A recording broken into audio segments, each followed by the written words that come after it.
What's the deal with the Freemasons? When did this start? This goes all the way back to deep, deep antiquity. We're talking about 30,000 plus years ago. There were these brick masons in ancient Kemet called the Shatu. There was a pyramid war. There were two pyramid wars. The second pyramid war in the tablets talks about the fact that the Shatu helped Amun-Ra escape through a hidden passage in one of the pyramids. And before he left, he decreed that he would leave the kingdom to his Ra-Kam. Kam translates into shield, Ra shield. Over time, it became Rothschilds that are now running the planet. Be a Shriner, you got to be a Mason. Before you be a Knights Templar, you got to be a Mason. And the more you go up in that pyramid, and the highest you could go is a Rothschild. Right. They're the highest of the highest. Really? Yeah, the children of Satan. Moloch is the actual owl that they worship out in California, all these big shots. And that's where they make the presidents too. Really? They make presidents there. To do with them? Oh yeah, you have to be a Freemason to be there. All the presidents were Freemasons. Okay. A small portion weren't, but they were Jesuits. Which is the same thing. Okay. Yeah, even the Pope.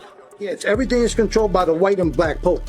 Yeah, so black and white, which is white and black tiles, is where we have our temple. That's where you get that. Yeah, the yin yang. You know, the good versus evil. You got to have one of the balance. They know which president they're going to make. They make them. All this political stuff. Right. That's just BS. Right. The all-seeing eye is the Lucifer. Right. Underneath them is the Rothschilds. Underneath them is the Council of 13. Underneath them, you got the Council of 33. True aspects of mystic power are more fascinating, or buried more deeply in esoteric teachings and symbols. Thus, it was accessible only to selected candidates who had gone through the fires of initiation and vows of secrecy.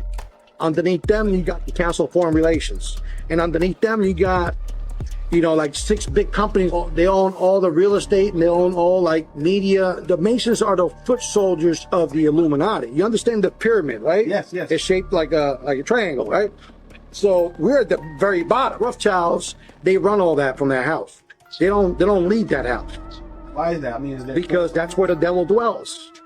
The devil could only be in one. Well, what's wrong with being a Freemason, right? Well, a lot of people see that a lot of elites at the top are all Freemasons, and it ties into Skull and Bones, it ties into the Jewish Kabbalah, it ties into Satanism, it ties into a lot of things. And basically, we see that a lot of low-level Freemasons don't see what's going on until they're in it so long, have built their brotherhood up so much that when they get told the truth, they will still stay in there, right? So the truth at the end, when they realize, is that they're really worshiping Satan 100%. There's pentagrams. They do say they have the Freemason, the Masonic Bible, but I promise you they do not believe in Jesus as the focal point. This man grills a 32nd degree Freemason, asking him who his supreme authority is.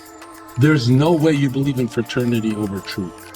As a Christian, that's why I joined to get the truth, because everyone. Do you think you found it? That's a no. No. Nothing no. You went through 32 degrees, you haven't found anything? 30th, 31st, 32nd, 33rd, you guys adhere to a supreme authority named Lucifer on page 321 of Morals and Dogma. I'm pure and virtuous and wholesome and innocent. How can you say anything bad about me? Sir, you need to be born again. I am born again. Now, did you just say that you are Lucifer? I am Lucifer. Okay, define Lucifer for me. Pure, virtuous, wholesome, innocent individual that's out to help people. Lucifer is? Yeah. Say that again. Lucifer is a pure, holy... Virtuous. Virtuous. Now, is he the Lucifer that God created?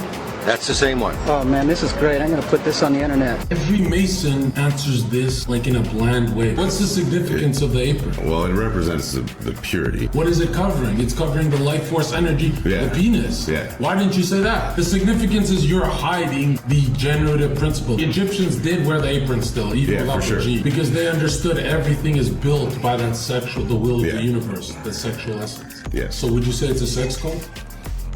What? It is a sex cult. All your secret powers are behind that apron.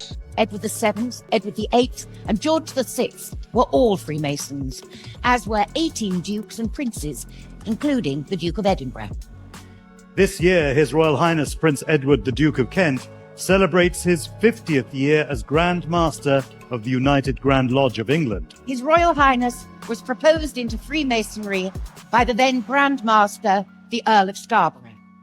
He was initiated into Royal Alpha Lodge number 16, an advocate for the craft all over the world, continuing 3 centuries of distinguished royal tradition at the very heart of English Freemasonry.